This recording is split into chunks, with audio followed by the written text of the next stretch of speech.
happened to the whole song? It's shorter now. Yeah, it's like what do they call that? I guess it went on a jog or something. It's in shape, right? we we gotta Trimmed it get up. our viewers to the fucking source right away. That's our goal. Well, yeah, so we're at our goal. We're here. We watched a couple films this last week Oh yeah, that our first I double feature. yeah, there's always a first. What was this double feature, Tim? What did we This do? this was uh Unseen Evil 1 and 2. However, both of them are called two different things. The Unbelievable and Alien 3000. Uh Yeah, so I mean they both got AKA titles pretty much. I love it. I love it. Yeah, early Now, 2000s straight to video, right? oh yeah. And I was how did you even find these? So these are well, I've always seen them because I mean I didn't watch it, but I always seen the covers on Tubi. I've always seen found them on IMDb randomly, and um, I just knew that David Sterling was a producer on both of them, so I had wanted to check them out anyway. Um, so after push came to shove, I was like, oh, these would be good to, like we kind of talked about, would be good as a double feature for the show, to kind of talk about, they're kind of like, I mean, there's a lot to really go over with it. I think both films we can kind of talk for a while if we really want to about these, because they're kind of creature features, they're horror movies, sci-fi kind of. They kind of feel like other 80s through 90s um, alien predator esque Mhm. feels, in a way. So I wanted to ask you your first impressions on it. The Unseen Evil, the first one, the Okay. synopsis, and the synopsis I got here is great. It's kind of longer. It's there's two actually. Okay, no. Yeah. It looks like we don't have a synopsis for this title yet. Oh, it looks like they don't have one on IMDb. No, there's Oh, one. It's a summary there's though. But summary. Okay. so see that too or no? Yeah, yeah, yeah. So a group of hikers led by a college professor are searching the woods for an ancient Indian burial mound. When they discover a likely site, three members of the group reveal themselves to be grave looters and tie up the others so they can keep the Spoiler mound. alert. Yeah, it's more of a summary. So I guess we'll stop it there. But it gets, it obviously is going to progress to some crazy episodes. I think you could finish it. It's just funny because like one of my things I was gonna say about this film, I'll let you finish, but was that is one of the best parts of this first film, which is like the unraveling of like, oh, who's crooked? Oh, they're all crooked except for, it's like, Yeah, but yeah. uh, I guess it's not really a spoiler, but I didn't know that going into it. I didn't read this summary, so that was pretty rewarding. But you know, keep going. Oh yeah, no, totally. So in the course of ransacking the mound, one of them stumbles across a cursed crown that unleashes the mound's guardian, an invisible monster that begins attacking everyone it finds. Will anyone make it back to civilization alive? And then they should also add at the end of that, they should say, will anyone make it back to civilization alive? And will will you see the monster? Will you see it? Or will it be unseen? Something Or like, is it unbelievably unseen? yeah, unbelievably unseen. I like that. That's what we're going with. I agree. I agree. I think this is actually, a lot of these movies, sometimes even the summaries are a little misleading because to get you to watch the film. And I have to say, this is actually a summary that lives up to what the film was actually like. Um, I think in just initial thoughts for me is that I thought this was great. I thought that if you like the Predator character or any of the Predator films, uh, I thought this was a really cool kind of like homage to Predator. It's like a cheaper version of Predator, and I think for a VOD film where you don't have a big budget and you have like location of the woods and a cave, they did a really good job at making this thing feel large, Right. using uh, pretty rudimentary but interesting special effects. I think taking the whole Predator approach was really a smart way to make a lot of monster interactions without having a fully rendered monster, because they kept doing Right. that like clear, kind of like translucent monster effect, Yeah. and I Yeah. think That that saved lights them a build. lot of, yeah, and I that added, like, it didn't dip in quality in the special effects area. I thought the story was pretty good, and the acting is a little bit it's a little bit stale, but I think there's something about it. Maybe it's the fact that I don't know if like the only version of this movie that exists is this quality of a rip, but like the quality of the rip is not too great. But because of that bad quality, it kind of made me not really care too much about the acting, because it kind of Right. just felt like this like campy, fun, stupid creature feature, like you said. And yeah, I really enjoyed it. Like genuinely enjoyed it. How about you? Yeah, no, I feel like I could echo that, pretty much entirely. I think a good thing to add too is I'm a big fan of Tim Thomerson, Trancers. We brought him up before. Mm. It's really cool to see him in like a little supporting role in this one. Um, Also, I wanted to point out I thought it was pretty cool that they were resourceful in the sense of where this was filmed. You could tell it was pretty I don't want to say single location, but that was um, kind of where they could film. It looked like it was like what was available, where can we go, where will we be able to afford and not be bothered and stuff like that. So I thought that was kind of cool that you could tell it wasn't like a big budget movie, but they definitely made a product that plays and what's the other thing I'm looking for? It's 2001. So I think what's also important to point out is this is going to be 20 years old next year. And, Mm. for doing the CGI blended with some practical kind of that whole approach, that was still pretty new ground in a way and not really mastered, obviously, yet in the film industry. So I've always kind of enjoyed movies like that from the early 2000s where they were late 90s, early 2000s, where they're kind of experimenting with Yeah. do with computers, right? What can we do to make digital effects and how can we improve the quality of the product with it? So I really like that. I'm always a fan of like those kinds of films, even if people will look at them and say, oh, that doesn't look good. It's like, well, no, that's not the point. Like, it doesn't need to look perfect. It's a low budget horror flick that is essentially making its own version or emulation of a xenomorph and a predator, Mhm. and so you got to understand the circumstances and the scenario, and it's a pretty cool pull off, in my honest opinion.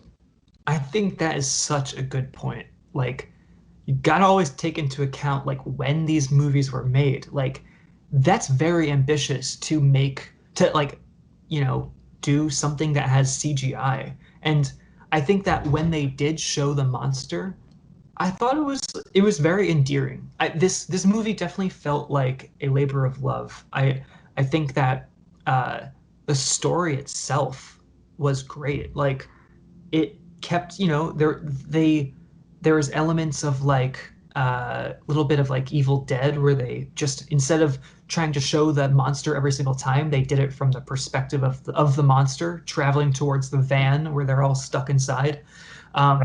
And I thought that the sound of the monster was very scary. Like, they did a lot of things to make this heightened when they didn't really have much to work with.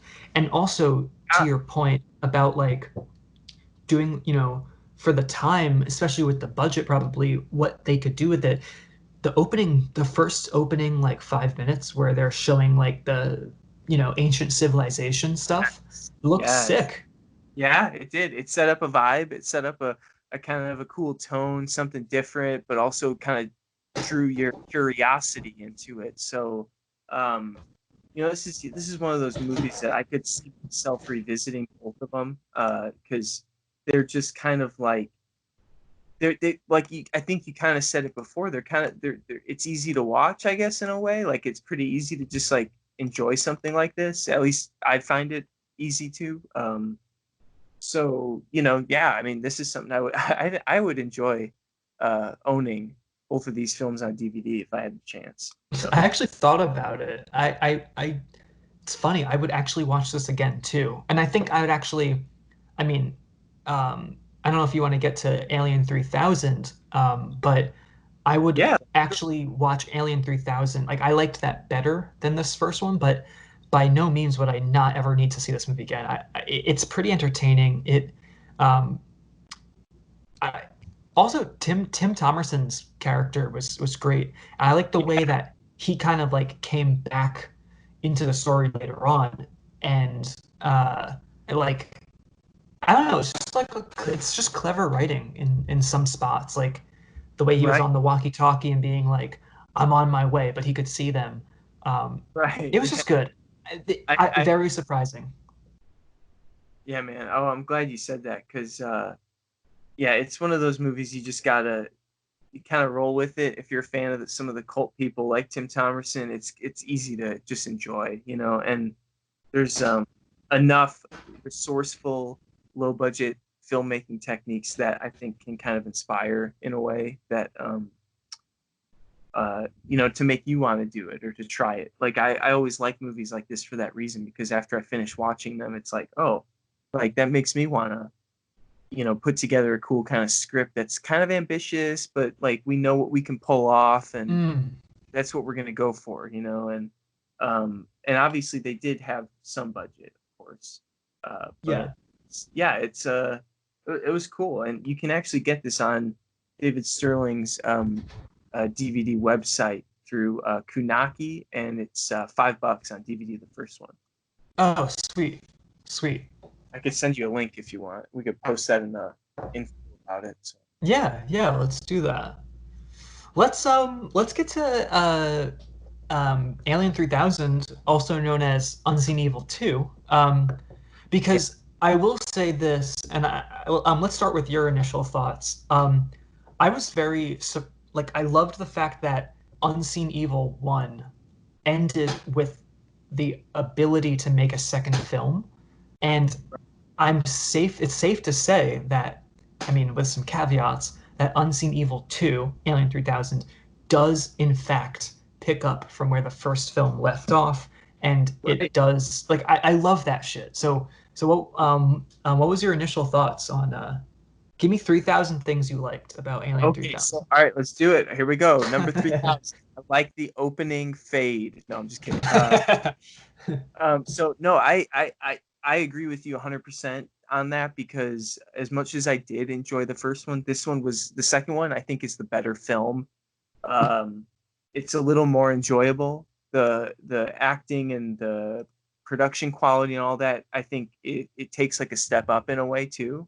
Yeah. Um, there's a lot of digital effects again, which is in my opinion great for the time 2004 low budget effects that work, and if I was a kid watching this in 2004, I probably would have really liked those sequences with the alien running after the truck and stuff and the different, you know what I mean, like those types of things. Like as a kid I would dig that. Yeah. Even now still I still find enjoyment from that kind of stuff now. So, but yeah, like I thought this was cool. The gore, it mixed the practical and the CGI. They had the practical suit, but they also had the CGI monster as well. They had Mhm. a cool ending. I gotta say they reused the shot a couple times at the end. I don't want to spoil it, but there's a shot at the end that is like an oh shit kind of moment, I love and that.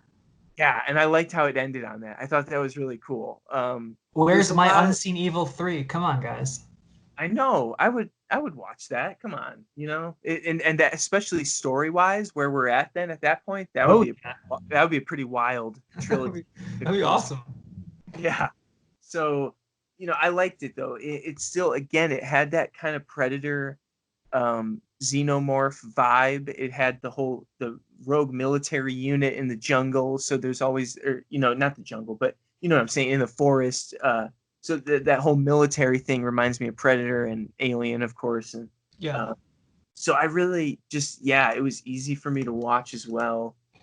There was some cool effects and miniatures in this too that I wanted to point out, because Yeah.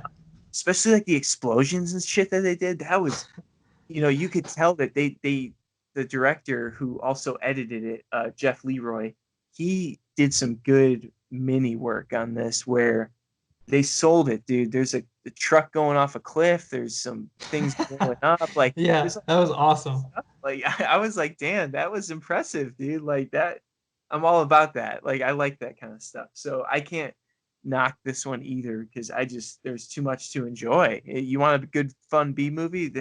This is it. I honestly could not find a single thing to knock this movie. This was such a pleasant surprise for me. Um, Between the acting, the casting, I even wouldn't even say this is a bad thing. But you mentioned Predator and Alien. Um, First of all, this movie mimics the storyline of Aliens almost to like a T. Sh- Uh, the actress who played, let's see, did she play? Shit, who is the main Kate? Yes, Kate. So our main character, Kate, is a pickup from Unseen Evil 1. Now, Right. 3 years have passed since that movie was made. They recast Kate, and I thought that a lot of people would probably be like, that's bullshit. Why not just get the same actress? But I have to say, when they use archival footage from Unseen Evil 1 and like have her like remembering this crazy shit, they do a good job at choosing clips that have the back of her head. Yeah. And so I thought that was a great workaround. I will say the actress who played Kate is great, Megan Malloy. She was awesome. She's probably the best actress in the film. Yeah, Um, she did a good job, and she's not in that much. I noticed, like no, lately. I think she did like some TV late recently. Criminal Mind, like she's like on like Criminal Minds stuff like that. But that no, that's actually back in like 2008. But what's fun about this film is that I don't think they were trying to hide the fact that it's close to aliens. She makes it. She's the no spoiler or whatever. She's the one that survives. Um, Right. and then she wakes up in like a insane asylum or hospital or whatever, just like Ripley does. And then they're like, we have to go back. And she's like, are you fucking shitting Right. me? Like, I don't want to go back. They're like, you're the only one that knows. It's literally Ripley having to go back with a team of Marines. And I have to say, like, it's pretty great. To echo what you said, the explosions were awesome. The special effects, the gore was really, really well done. Also, like, just really like passionate. You could really tell like they put everything they could into this film, even with the props and everything. I thought, um, uh, what's her name? Phoebe Dollar was a great like Yeah. kind of like wise ass character. Yeah. Uh, She had a good attitude. Like it's yeah, I totally agree. I love this film. The whole time while I was watching it, I was like, I want to text you and be like, dude, this movie's fucking sick. Like this movie is like really genuinely like, not even you can easily watch this film as like a way to see how a film is made on a low budget, but like that's not all I got from it too. Like I got from like that this is like really, really fun from start to yeah, finish. And like you said, the last scene is well worth watching this whole film too. Like it's a really great last scene. yeah, man. I'm so glad that you enjoyed it too, man. I was hoping that we would find something fun with this and just like super good, and I think we found it with these two as a good double feature. That was a good, um, yeah, like just solid quarantine watch. Definitely, definitely. Now I will say that the poster for Alien 3000 does not. It does the poster test. I would certainly watch that shit in a heartbeat. but I would feel let down watching the film because that is not what the monster looks like. That's Uh, true. That is very true. That is not what it looks like. It does have a different design, different eyes. I like the design of the monster still in the movie, and I did like the practical costume and gore and stuff. But yeah, that is true. It passes the poster test, but it also misleads a little bit. yeah, if I was, I mean, I am a fan of Alien. Alien is my favorite film of all time. If I saw this poster, I'd be like, fuck yeah, let's get into some like gritty, like xenomorph stuff. And then to find out that it's like not anything close, it doesn't even take place in space or anything like that. It is a little misleading, but that's the only, I mean, there doesn't seem to be an alternate poster for the film. I don't know if I'm just not looking hard enough, but like um, Unseen Yeah, Evil 2. Let's see if any other posters come up because it's funny how like there's a poster for Unseen Evil, but then yeah, oh, but there is a poster for it. oh, maybe Tubi just didn't update it, huh? Oh yeah, that looks more like it too. The monster on it. Are you looking at the green and red one? Yeah, I like that. Yeah, That's cool. that's cool. That is Oh, it's a foreign. It's probably a foreign uh poster because the I'm bottom, the I'm names so on the bottom. confused. It's like the chicken or the egg. Like which came first? Like, is it Alien 3000? Or sorry, is it like oh, there's another one too that's actually fucking sweet. It's next to the it's like on the second row and it's like that it looks like an 80s slasher like creature feature where like uh it says if you see it, you're already dead. Huh, let me. Oh yeah, dude, I like that. That's dope. That's pretty sweet. It's actually still a lot like the other one that we're looking at, the other Unseen Evil 2 one. I like that though. That would be cool on a VHS, dude. You know it. Yeah. I almost feel like I know that Alien 3000 looks really cool and everything, but like I think they really should have I really think they should have like stuck closer to the actual film. There's a the last thing I want to talk about is there's a picture of like the DVD insert um and it looks to me like it even just like uses it's like a shot of Marines looking, Yeah, with it, their it, it, guns in the fog. it just looks like they're trying to go for like aliens. I mean, Yeah, rightfully so. I guess you got to get somehow some way to get people to watch your film, but that is very misleading. Not gonna lie. right. Yeah, no, no, very true, very true. But hey, we had a good time with it, and Oh yeah. it's definitely something. Like I said, I will revisit this. I got no issue doing that. And what are we gonna watch next, Tim? So I want to do this on this episode because, well, first off, I want to, actually, before I get into that, Matt, amazing choices on Unseen Evil and Unseen Evil 2. Uh, Thank you, man. really, like that goes down in the Hall of Fame on the so some great choices. So Dogas. Thanks, man.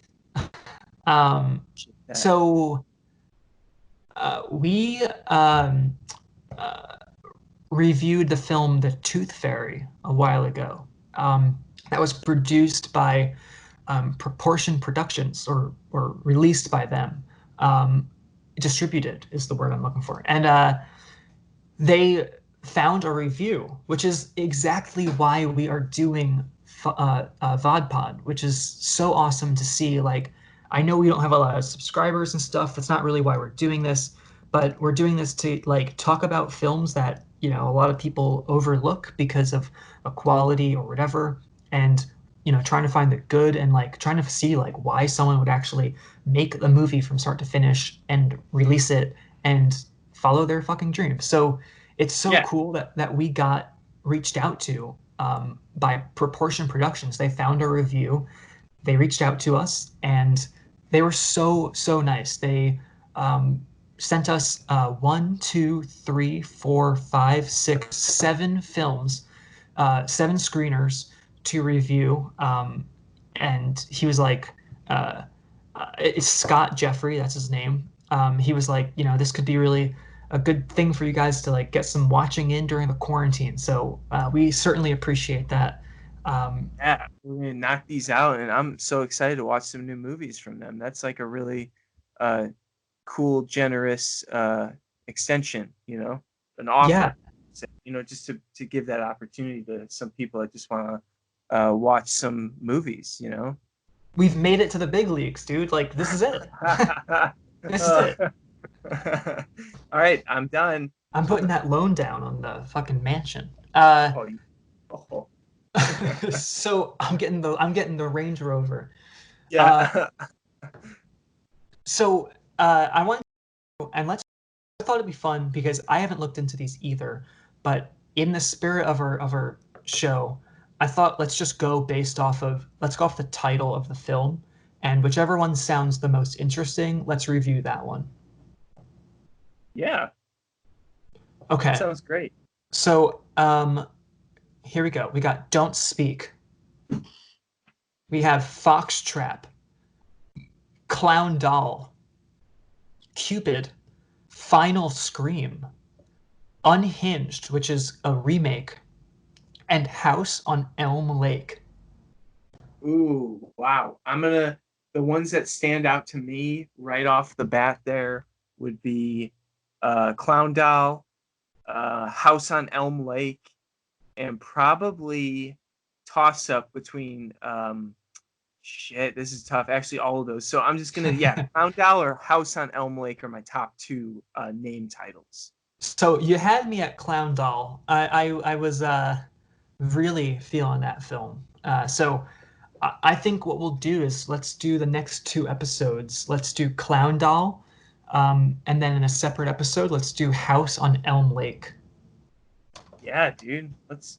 Yeah, man, let's do that.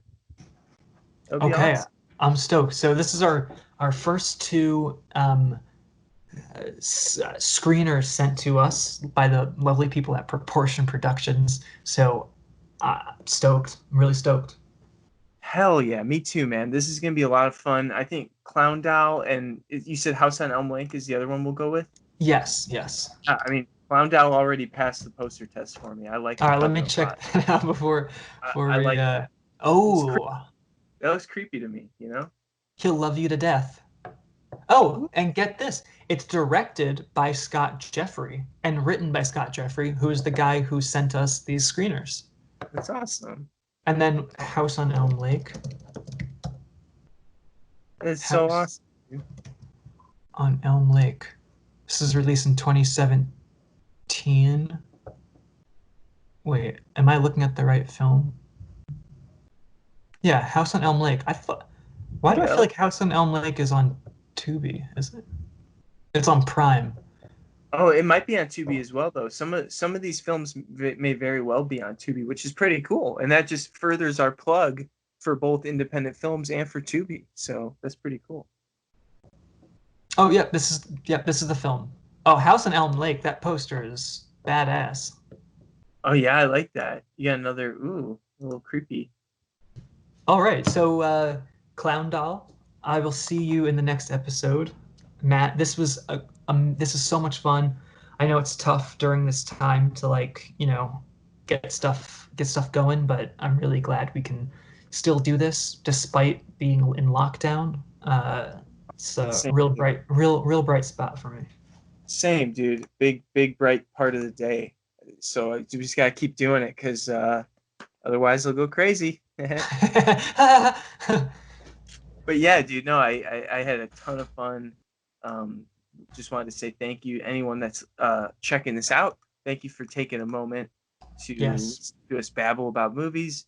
We hope that you will check out these movies because most of the films we watch are available on Tubi, Amazon Prime. You can get them on DVD usually. Just find them and support them and watch them because without art, yeah, the world kind of sucks. So, It's true. Without art, the earth is just eh. I think I saw that on Magnet once. oh yeah. That's what I meant to say. That's what I was looking for. Yeah, without I just art, want. Earth is just eh. I'm excited and can't wait to do these next two episodes with you, man. Hell yeah. I'm stoked. Clown Doll. Thank you very much, and we'll definitely be talking soon, and we'll see Clown you Doll. guys soon for the next VodPod. Sounds good. All right. Stay safe, man. You too, man. Thank you. All Bye. right. Bye.